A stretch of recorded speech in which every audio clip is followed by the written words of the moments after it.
This is Yuki here.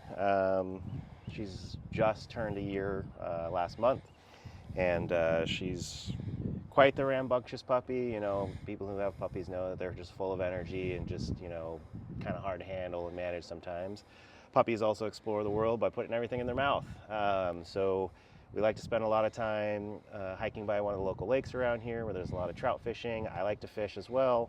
We always try and keep things super clean at the house, make sure there's nothing that the dogs can get into, but it just takes a little bit of blood or fish slime or whatever that you didn't clean off your boot or that's maybe on your hand when they're licking you or whatever to expose them to salmon sickness, salmon poisoning. And for her, she went from being a puppy that likes to jump around and run around like a crazy little, you know, land shark or whatever people like to call their little puppies these days, especially when they're teething. And she went from being a very energetic puppy to just lethargic and just would barely get up off the couch. Her appetite went from, you know, eating everything to just not eating anything. And then she started throwing up just once in the morning, and then she would just take a nap all day. That happened for about a day and a half, and then she started throwing up every time she drank water and wouldn't stop. And so that's when we decided to take her to the vet. They didn't quite know what was going on until they got a fecal sample that came back, and like the vet asked if there was any exposure to trout or salmon or anything like that. And we said, hey, we'd been trout fishing, we've been to a trout lake, and they tested for salmon poisoning, and it turns out that she had the flukes in her fecal matter that carry the disease, and they started treating her right away. It was 5 days in the emergency vet hospital in Corvallis.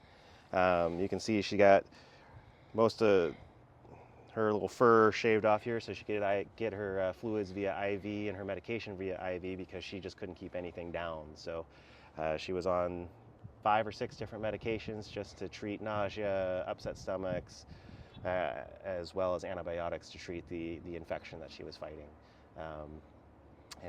Yeah, she's much better now. She's back to running around, being a little terror, but you know, our little terror.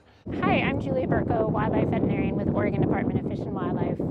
And today I'm going to talk to you a little bit about a disease that people are encountering a little bit now that they're getting out more with their pups. The weather's getting nicer. It's just a reminder of things that you might encounter on the landscape that are associated with the outdoors. I'm talking to you a little bit about Nanophyides salmonicola, which is a fluke that can carry a bacterial organism that causes salmon poisoning. And it's aptly called that because dogs can get exposed to it from access to fresh salmon or trout, usually, sometimes even by ingesting giant salamanders. And it's a disease that it really doesn't take eating a whole carcass. It's just looking away for a second. If your dog is off wandering in an area where there's fishing, then a lot of times dogs can lick these carcasses or even just coolers that have had carcasses in it. It's caused by a bacteria, a rickettsial bacteria, but this actually is inside a fluke. And so salmon get these flukes usually in freshwater systems. They have an intermediate host, a snail, and then the snail has the intermediate parasite in it, and that can encyst in these salmon or trout. And so these flukes actually can also get into your dogs, and then sometimes these flukes have this bacteria inside them. So that is really actually what's causing the dog to be sick, is the bacteria in the fluke. The bacteria, usually it causes sickness about a week later, and so a lot of times you may just notice your dog just not being as bouncy as it was before. Usually they just get sick and they might have vomiting, poor appetite. Sometimes they'll have enlarged lymph nodes. Sometimes they get feverish. So those are some things that can start within about 5 to 7 days of exposure.